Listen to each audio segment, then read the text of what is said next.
friends. We're getting in the holiday spirit here at the Allender Center, and we have a special gift for you. From Thanksgiving to New Year's Eve, all of our online courses are on sale.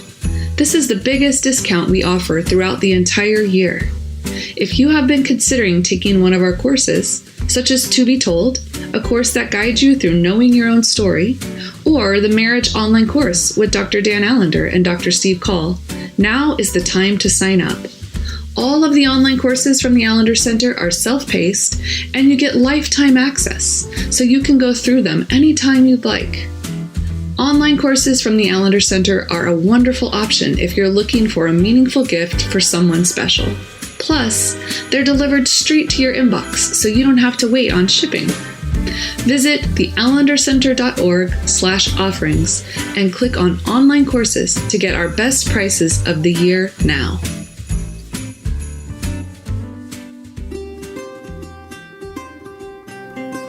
Thank you for listening to the Allender Center podcast.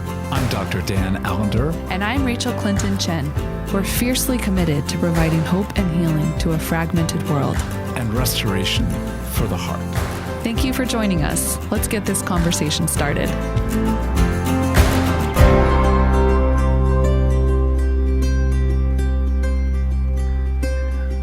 Rachel, do you have your party hat on? Always, Dan, always. No, you don't always. It's true. That may be one of the most significant fibs I've ever heard from you. Nevertheless, we are in another moment of celebration. And oh my gosh, we have two delightful and so significant human beings with us to talk about something of the beginning and the middle and the direction the Allender Center is heading. So I'll let you introduce one and I'll introduce the other. Sure. Well, as we continue this 10-year anniversary series, we are very privileged to have with us Linda Royster, who has been a part of the Allender Center in different ways and seasons since its inception. And she is a therapist in North Carolina. She is a preacher woman, a teacher, and a gardener. Those are a few things I can name at this juncture. Linda is also coordinating on behalf of the Allender Center, a pilot program we are doing in partnership with the Impact Movement, along with various teaching curriculum, facilitation, and supervision realities of her role, which I will let her speak more to as this conversation unfolds. Welcome, Linda. And I'm going to introduce Sam in a moment, but I also need to say that Linda wrote a deeply significant portion of Healing the Wounded Heart, addressing the issues of abuse, particularly in the lives of African American women. So I'm not trying to encroach on your introduction, but please. I'm so proud of that particular section that I just wanted to highlight. And Sam Lee, oh my goodness, one of the wisest human beings I know, and his gift to us has been remarkable from early being in our externship program, one of the first. Or actually the first. Linda was the first. Oh, Linda was the first. Okay. I thought they were sort of all together first. No. I'm sorry. Again, the celebration, I need to get my party hat on right. So further, Sam is a therapist in Austin, Texas, which we forgive him for, but also wish that he was still with us in Seattle. Nonetheless, Sam directs our work of helping people develop as practitioners, as facilitators, and has a key role on our executive leadership team, along with Linda and Rachel and a few others. So, folks, thank you for joining us, Sam and Linda. Good to be with you. Thank you. And let's just start with an obvious question. Where have you wanted to blow up this organization at times? Well, I think I'd like to start by saying that I think it feels like it was a lifetime ago that I joined the Allender Center in one of the first, I guess, iterations of the externship. So three of us who joined that first year, and it was wild and beautiful. And I was very, very excited about joining you, Dan, and the team in this work that felt so significant, not only for my people, and my people meaning BIPOC community, but just a significant work in and of itself. So I was excited and terrified and didn't really know what I was doing, but willing to learn. And was a lot of mimicking you, Dan. Oh, what would Dan do? What would Dan say? What would Dan's approach be to this? So, it was extraordinary. And there were moments that I hung on for dear life. So it was, as a common phrase at the time was, you're building the airplane in midair. And that's a terrifying experience. Well, and I think we should add for our listeners, when you say you were, an initial extern with the Allender Center, now we have a 4-week intensive training, supervision, peer cohort, teaching content that you get to after you've been through a few levels of training. Your externship experience was you're going to jump in and solo facilitate a training certificate group with very little orientation, onboarding, just welcome. And we're so glad you're here. Well, let me just go back and say, I love the idea that it was an airplane we were tinkering on. It felt more like we just threw you off a cliff and hoped that you would fly. And you did. But to say that there have been very significant and I think really productive changes, but as a pilgrim pioneer, oh my gosh, you bore the intent of great good and yet the reality of incredible incompetence in terms of developing an organization. So the fact that you smile at us is just a sweet gift. Yeah, I felt something of like both the privilege and in one sense the calling to participate. I don't think I was prepared for the measure of heartache and like the reality of the work that we're stepping into. Mm-hmm. That we were going with people into dark places, and I don't think I had prepared myself for the pushback from the kingdom of darkness that would show up externally, but also among us in ways that things played out to some degree. Much good, but also we were in warfare, and I did not prepare myself ahead of time that I was stepping into that depth of warfare. Yeah, I want to come back to that. Sam, take us into something of the experience of either tinkering on a plane or being thrown off a cliff. Yeah, I would say the same metaphor as asking a question, how did you learn how to swim? Well, I got thrown into the deep end. We figured it out how to do that. And that was kind of the first couple of years of the externship. But my entry point with the Allender Center felt really different. I didn't know who you were, Dan. I went to the Seattle school and took a couple classes.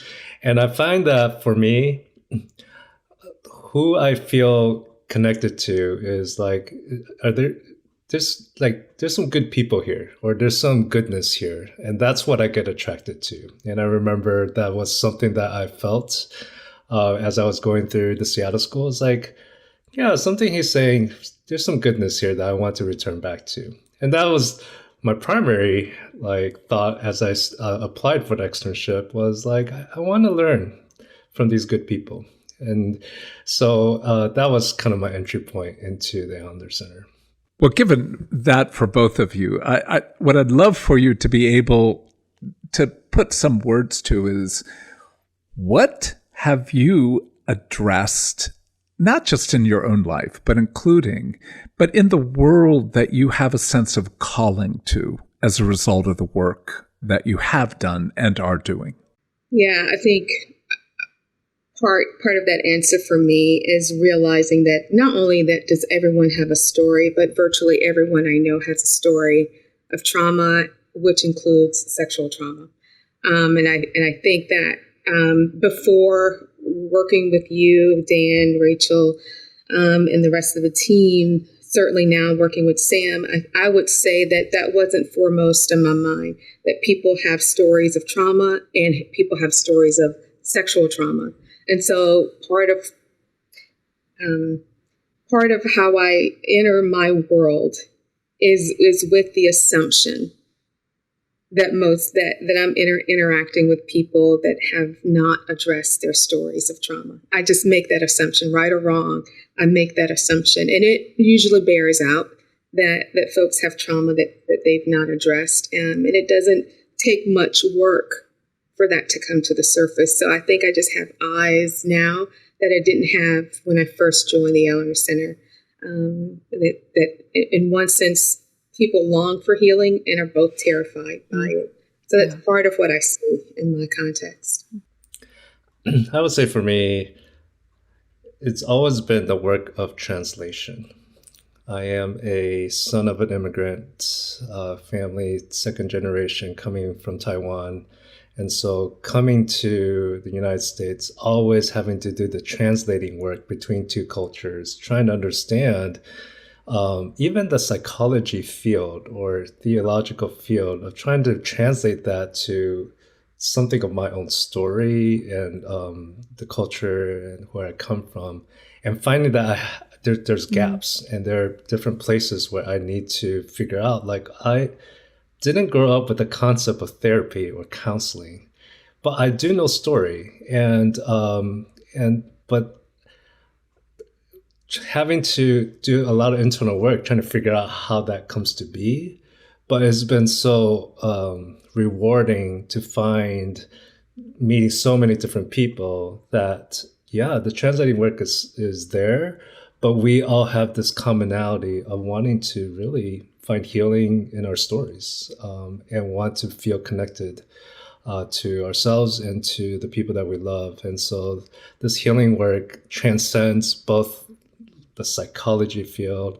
And that's what I love about the Allender Center, is that we're not just training people to become therapists. Right. We're training people to step into whatever context they're in, to bring and engage stories, engage people in a deeper and meaningful way. So that's what I would say, translation.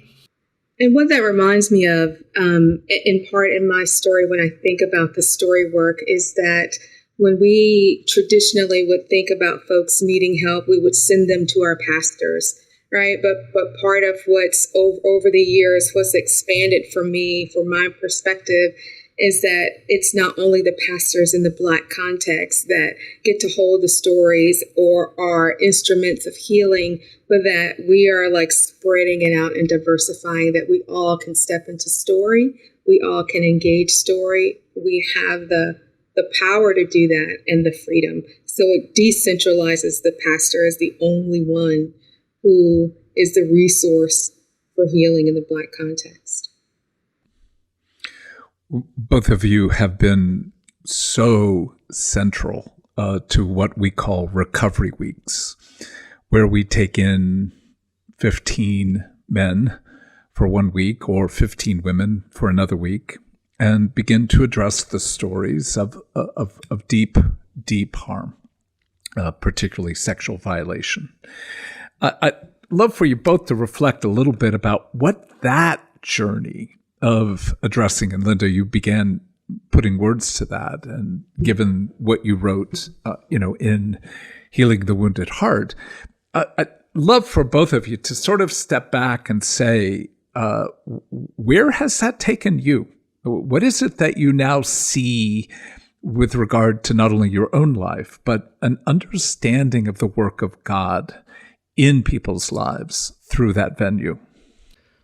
I think from the early onset, even engaging the category trauma is still trying to have having that concept like, oh, I don't have that trauma. I don't have sexual trauma. These people, or this is what I hear of what trauma looks like. And so I recall when I was stepping into this work, like feeling like, oh, recovery week, then sexual trauma. How do I engage that if I don't have it? But I think where it has been meaningful for me in this journeying, both for my own healing, is realizing that sexual trauma is pervasive, but at the same time, it's not a sense of the gradations of like really capital T big trauma. It's where we have all had a marring of our sexuality that needs to be engaged, and healing can happen there. And so as I found my own healing in my own sexual trauma, I feel like it is giving me more an expansive capacity to really want to engage people, men in Men's Recovery Week, around their trauma. So it really has been also a personal journey of healing that allows the expanse to engage other people's healing. So part of my experience with the Women's Recovery Week is that I was a participant years ago at a Women's Recovery Week, and one of the many things that stood out for me was at the very end of the weekend together, Dan, you were kind of promoting the Allender Center, not the Allender Center, the Seattle School, and you kind of made the comment that some of us would be called to come to the school. And going into that weekend, I knew, after having read your book, having kind of read information about you and your approach, I knew that if I were to become a therapist, that's where I wanted to study. I wanted to study your approach. And so that call or that invitation resonated with me at the very end of the week. So I had this personal experience of what it was like to go through a recovery week, and then many years later to be one of the facilitators there. So I valued the collective experience of storytelling. And it's not just the wonderful, good stories that we're accustomed to telling, right? But it was telling the broken, terrifying, shame-filled stories that maybe some people had never told before. And so I valued that collective experience of telling story, which is what I think we're called to do in this process of healing.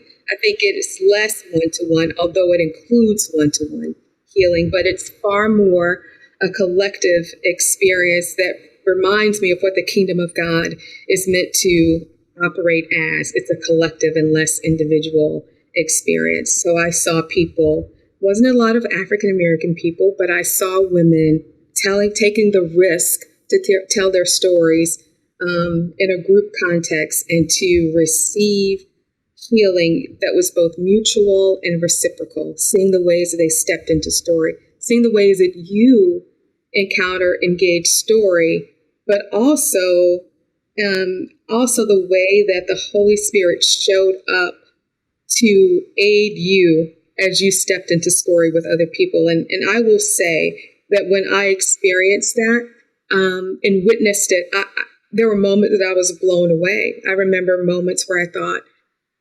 Dan has access to the Spirit in this moment, and the Spirit is leading him into the stories of these people that is opening up story for them. And I just thought that was such a clear moment for me that I'm not doing this work alone. It is that the Spirit of the living God is aiding us in this work to give us insight into the places that we need to go that's beyond our rationale or beyond knowledge that we have readily accessible to us. How the Spirit will lead us to ask a certain thing that seems out of the blue, but nevertheless, it just is the thing to be asked in the moment. So, all that to say, the collective experience of healing and including the one-to-one moments of healing were extraordinary for me to witness. Yeah, I find myself oh man, just relating to so many of the things, like it's actually really good and honoring to remember and to think back to, because 10 years in some ways, not that I would say I'm jaded. I don't feel jaded. I just feel like the more you progress in an organization develops, the more complexity there becomes, the more you need people in roles that are holding administrative weight, leadership weight, and it takes you a little bit further away from the on the ground work. And so I just am feeling a lot of gratitude for getting to remember, even for myself, like, hey, how did I stumble into this? And what were the things that were so deeply transformative that made me want to say yes to something that was building itself in the air and the risk and cost of that. So I'm just feeling a lot of gratitude to even hear your stories and to hear where you're reflecting. I also think back to those early days. And I think specifically for both of you coming into a context, we've talked in other anniversary episodes about the reality that a group of us spent a whole year doing story work together that was like our externship, was like, okay, let's practice on each other, and then launched the first training certificate. So I know both of you, as we've reflected even with our team over the past several years, there's kind of different generations of people joining the team, and everyone, just almost like a family, has a different experience of where they come into the organization. And you guys came in at such an early moment that I know there were hardships, not just of a startup, but hardships interpersonally and in relationships and in feeling those questions I think are true probably of most starting organizations, whether it's a church or a nonprofit, where there's just a really thick culture and trying to navigate your place into it. And I would be curious, what were some of the hard things about coming into the Allender Center in its really like first and second year of offering trainings and different things? As as a staff person, I know you might have had different experiences as students and participants, but. Yeah, I would say, unless Sam, you want to step in and I'll follow after you. You want to? Go ahead. I would say that there was significant goodness, but also significant heartache and harm.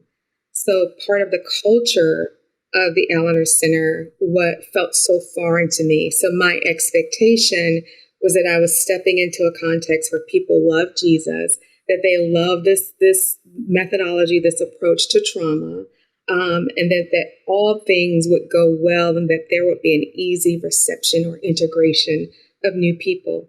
And I do believe the Allender Center team loved Jesus, right? I do believe that there was a lot of desire for goodness, but the way things played out were extraordinarily harmful.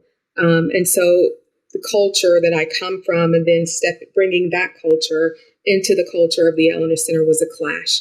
And I just remember contorting myself, trying to fit this culture that I'm stepping into without that being reciprocated. And so there were so many moments of feeling disrespected, dishonored, isolated, recognizing that I was stepping into a family that had a lot of history, connection, and bonds, and I felt shut out from that.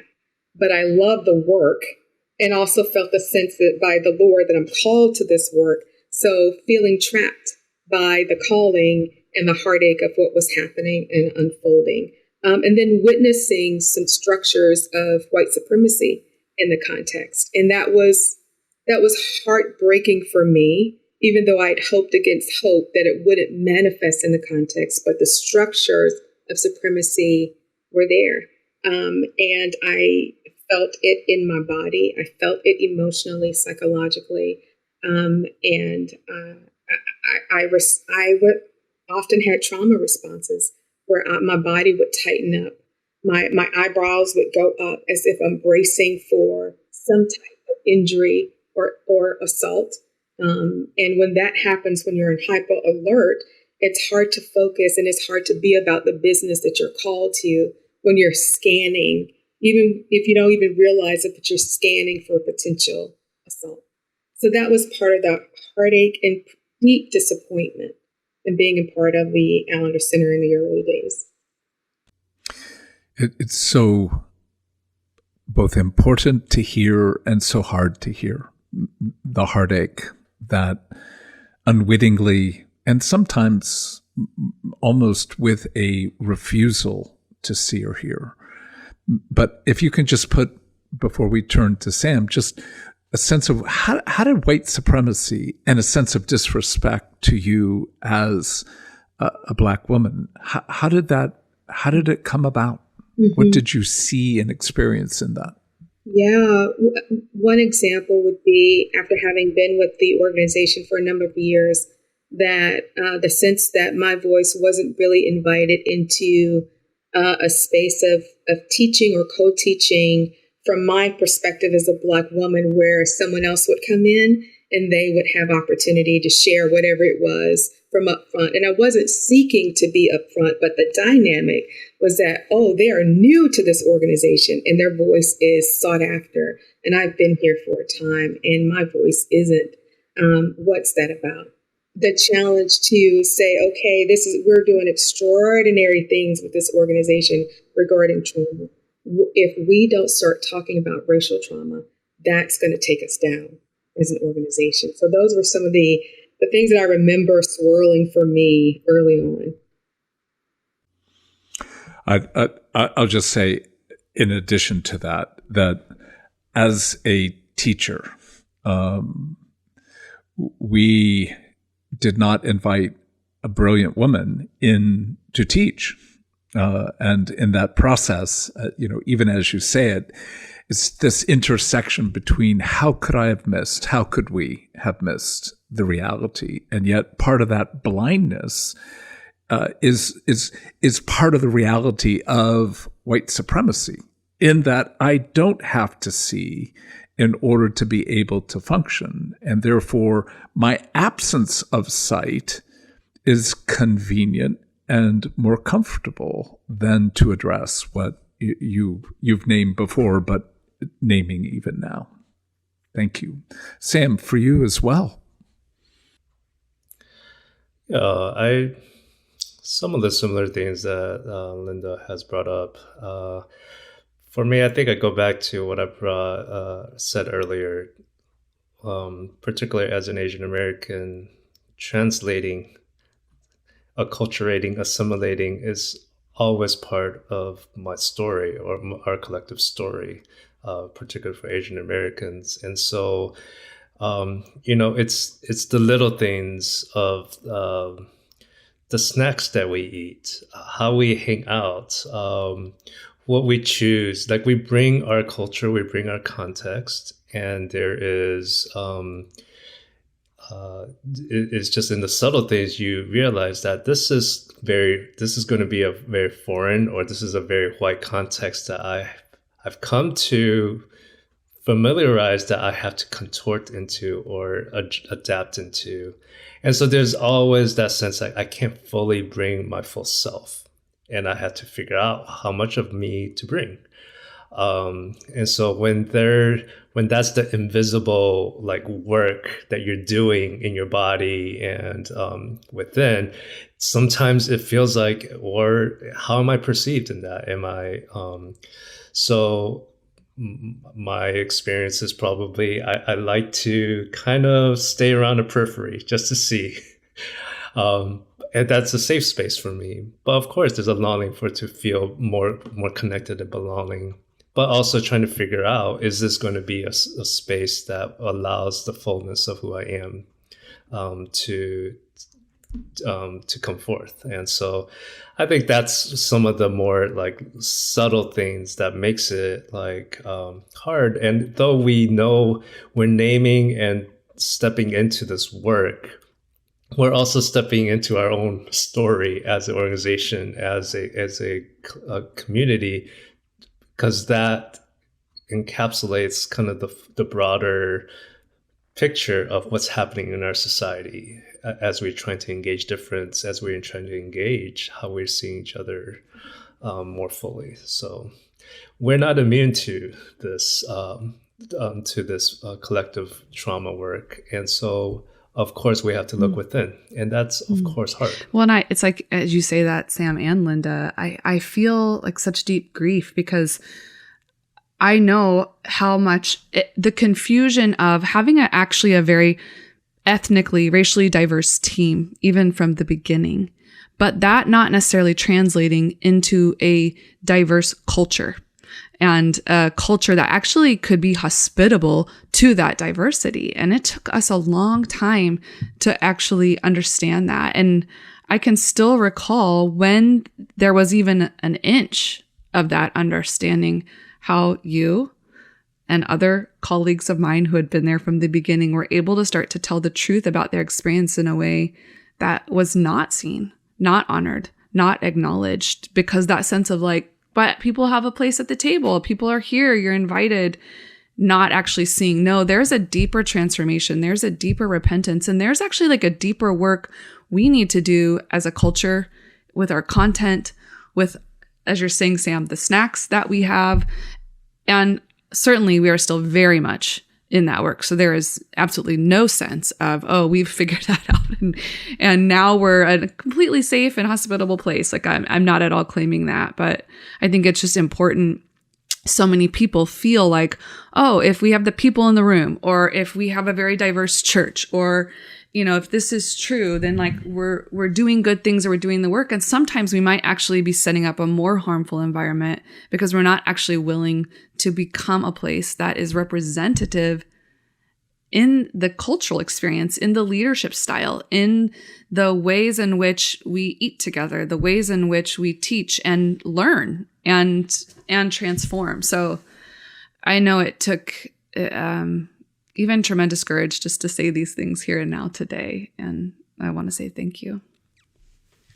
Oh, and to join your words, Rachel, and say, you know, in some ways, from the beginning, I think we, and I'll say we, but I think it's more accurate to say I believed that we were telling truth well, and engaging realities that often I saw unaddressed in the context of most of the communities I had been part of. So in some degree, that's true. On the other side, what I think it also added was a kind of self-righteousness. We are a diverse community. We are engaging things that other people don't engage. And in that, failed to actually address how unsafe in most white communities it is for you to bring your reality of what, and I want to come back to this phrase, where adaptation becomes contortion. Where translation is actually assumed to be a form of violation of the material itself. So you all have had to take so many risks, and I agree with Rachel, even this podcast is that. But then to step back and to say, you know, what have you seen as a movement, even if it's somewhat embryonic? What have you seen to be some of the, in one sense, good of the risks that you have taken? Now, what comes to mind for me is in the early days, before I get to what's happening now, the early days was that, yes, we had a lot of diversity, but there wasn't a diversity of power. There were particular people who held the power. And so we looked to the outside world, like there was a lot of diversity on this team, but when it came down to values or norms or what was considered valuable or normative, it was a white power structure that we all, in one sense or another, had to twist ourselves to fit into. And I think when we're engaging in any kind of new environment, it requires a kind of adaptability, right? But when it's one-sided, when it's only one person or one group of people that have to do the adapting or the contorting, there's something profoundly wrong with that context. I like where we are today. There's still more space for growth, but I like that we can actually have the conversation that we can actually begin to challenge one another. And it's mutual. And I'm not saying that the BIPOC folk don't need challenging. Yeah, we do in our own unique ways, but we can also challenge the power structures and the people that hold the power structures. And for me, there's less fear of retaliation. There's less fear that I will lose out on what God has called me to. And so there's been a loosening. And in one sense, I think the Allender Center is human size in my eyes now. Of like, if this doesn't work out, God is working in other places. I hope this works out. But if it doesn't, that doesn't mean that God has forgotten about me or that my calling is now done. It is the sense like there is goodness happening here and God is at work in all kinds of places. And I get to play with the Allender Center and outside of the Allender Center context as well. So for me, it is, we're beginning to have the conversation and we're starting to make some significant changes regarding who holds power. And I know that there's still work to do there, but there's a little bit more sharing of the power. And by that, I just mean whose voice is heard or taken seriously, like whose opinions, whose perspectives, what values are we holding in high regard.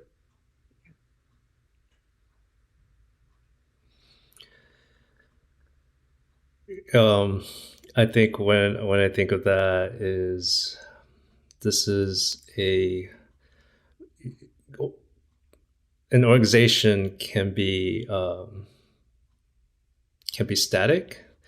An organization can also be dynamic, and I think I could look back and see that there were a lot of growing pains as an organization, both functionally, but also maturing in how they're seeing understandings of trauma and in hearing voices from those that are oppressed and those that have been traumatized to expand what we're growing. And the growth sometimes comes with a lot of growing pains. And yet there's also growth. So can we hold, I think I can hold and I feel well the tension of like there's been a lot of growing pains, but there's also been growth. And if there's dynamic growth and there's an invitation to always to listen, then there's space. There's space to meet one another in the places of pain, but also in the places of tremendous like beauty. And I think both have been true in my felt experience, in this organization. So if we continue to stay in the embryonic insular stage, then it will feel problematic as an organization that doesn't want to grow its legs and see where what they don't know. And so I love the fact that at least in this season, we're the places where we're expanding our legs and our arms. And that feels well. Well, I will add that both of you, in what you have taught us, but what you teach, in Story Workshop, what you've taught in what we call NFTC 1 and 2, an externship, across the board, there has been significant curricular change, mostly led by Rachel and you, Sam, but indeed, Linda, your involvement. So just to see if we can capture a few sentences, what have you seen to be some of the changes you're inviting people into as you're both teaching and engaging our facilitators, our participants, and in this sense, a larger audience with regard to the podcast? Part of my experience and being on the teaching team and having an opportunity to share is really pushing the envelope in the sense that I talk more about the integration, dare I say, even the oneness of racial trauma and sexual abuse. And I know that is surprising and odd language for a lot of people to hear, but the more I study it, the more I see it. And I think that's a way of taking us out of a circular conversation about race and racism, racial trauma, is to start thinking differently about what it really is at its core. So I've seen ways that I've kind of pushed the envelope a little bit, and it's risky risky then, risky now to have that conversation, but that's where I am. That's what I feel is important in the work that I do with the Allender Center. Well, let's just say there's a lot to be said in those words. And I think given the reality of we're coming to the end of 2021, I think with the upheaval in our culture, particularly the polarization, the accusations, this is a very important category that I think we can say needs some space on this podcast. So if that has confused our listener, tune in. We plan to be here in the year 2022. Sam. For those that are listening, you don't get to see what I see because I'm seeing some of the video screens of Rachel, Dan, and Linda, but I see plants in each of the screens, of their screens. And there is a goodness to have a singular plant in a pot. But plants are meant to be in a garden. And I think one of the expansions that I feel like we continue to grow as an organization is that our stories are not meant to just be individualistic. We do have our own personal traumas and stories that are meant to be engaged in its fullness, but we share a common soil. We share a common earth that we live in. And so if we engage personal trauma, we also have to engage the collective trauma that we are in the midst of. That's been the most significant for me, the curriculum change, is to be able to hold both, that we are meant to engage both the personal and the collective trauma that we're in. And as you said, Dan, we're living in, I always call apocalyptic times, and not meaning like we're living in like the world is about to end, but it's a sense that it's revealing something. Apocalyptic means it's a revelation, it's a revealing of something. And so much of what we're seeing playing out in our society is actually allowing us to tend and engage. We're in collective trauma together, and we need each other to do this healing work together. And it's not meant to just be individual. I cannot say anything more than what a sweet gift you both are to me, but thankfully to the larger organization. And the presence you each bring, the wisdom, but also your disruption, the commitment of you actually believe there's goodness in this organization. So you're not going to actually endure a level of bullshit that you've endured at times. And in that, I'm so grateful. I'm also not. I'm also not. Like, come on, I'm old. Can't we just sort of slide out of this world with a little bit of, and the answer is, come on, of course not. So to come back and to go, there needs to be a day, may it be soon, where we actually get to wear party hats, not looking at one another in a digitalized world, and actually be able to hold something akin to a champagne glass and to be able to say, we are becoming, through a hard process, something more of what I believe the kingdom of God is inviting us to be. And your presence is with us, not only teaching, not only leading, but you're willing to suffer for goodness, has enabled us to become not just better people, but a better organization. So to that end, let me say to the two of you, thank you. And as well to you, Rachel, thank you.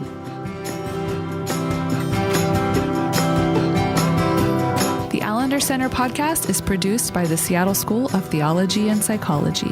If you'd like more information about the Allender Center, you can look at theallendercenter.org.